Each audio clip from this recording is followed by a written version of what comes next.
Hello, everyone. I'm joining you today in the gathering space or the narthex of St. Francis Borgia's North Church. Today, I want to talk to you about a particular topic. On Thursdays, I hope to send you a video that would be more on specific topics rather than on the readings of the day. And the topic for today is spiritual warfare. Spiritual warfare or battle. And I want to give you some kind of keys to understanding this from the Christian perspective. First of all, we need to recognize that we are in a battle. You and I are in a spiritual battle. I have a wonderful passage to share with you from from St. Paul's letter to the Ephesians, where he says, "Draw your strength from the Lord and from his mighty power. Put on the armor of God so that you may be able to stand firm against the tactics of the devil.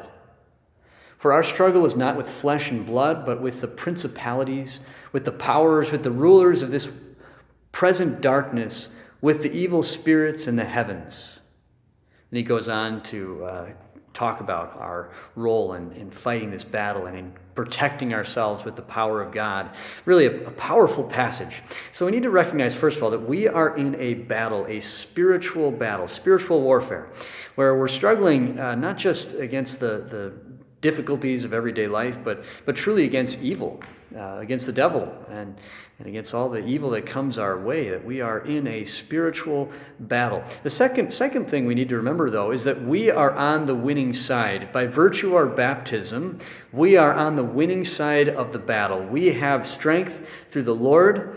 He is our rock. We hear in Psalm 144, "Blessed be the Lord my rock, who trains my arms for battle, who prepares my hands for war." The Lord is this great help, this great strength in the battle, and we are on the right side. We are on the winning side.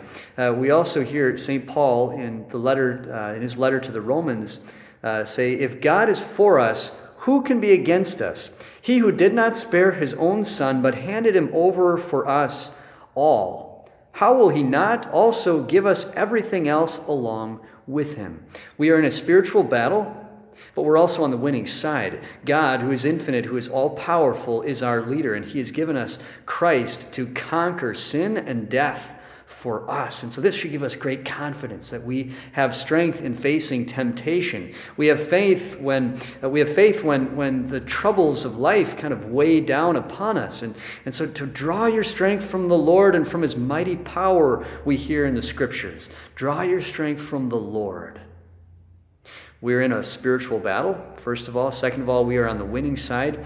Thirdly, we have to remember the importance of prayer in all of this. We call it intercessory prayer, praying for others, and also the prayers of others for us. And I want to share a passage with you from the Old Testament. We hear this: "At Rephidim, Amalek came and waged war against Israel. Moses therefore said to Joshua, 'Pick out certain men and tomorrow go out and engage Amalek in battle. I will be standing on top of the hill with the staff of God in my hand.' So Joshua did as Moses told him. He engaged Amalek in battle after Moses had climbed to the top of the hill with Aaron and Hur. As long as Moses kept his hands raised up, Israel had the better of the fight. But when he let his hands rest, Amalek had the better of the fight. Moses' hands therefore grew tired, so they put a rock in place for him to sit on. Meanwhile, Aaron and Hur supported his hands, one on one side and one on the other, so that his hands remained steady till sunset. And Joshua mowed down Amalek and his people with the edge of the sword." You see, in this battle, Moses is on top of the hill looking down at the battle that Joshua and the Israelites are in. And very interestingly, Moses' role in the battle is essential. You know, the Israelites are facing the enemy head on. They're in the thick of battle, but Moses is there raising up his hands, elevating his hands with the staff of God. And this is an ancient symbol of prayer. If you look over the internet, you can see that there are images in the catacombs of Christians elevating their hands, praying to God. And so we see that Moses is praying for the people in the battle. And as long as his prayer keeps up, the Israelites have the better of the battle, right? And it shows us the power of prayer in the fight. We are in a battle. We are on the winning side, but we also have the power of prayer to strengthen us.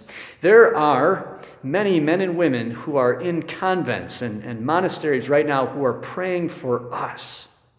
That's a powerful thing to think of. You guys are in the thick of battle. In your households, in work, and the challenges that you face, you're right in the battlefield. But trust, have confidence that there are men and women around the globe who are praying for you, praying for the world constantly.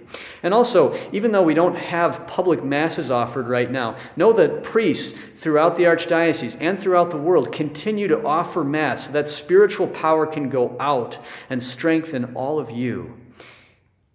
Know that you're in a spiritual war, spiritual battle. Secondly, know that you're on the winning side. Thirdly, remember the power of prayer, the power of intercessory prayer.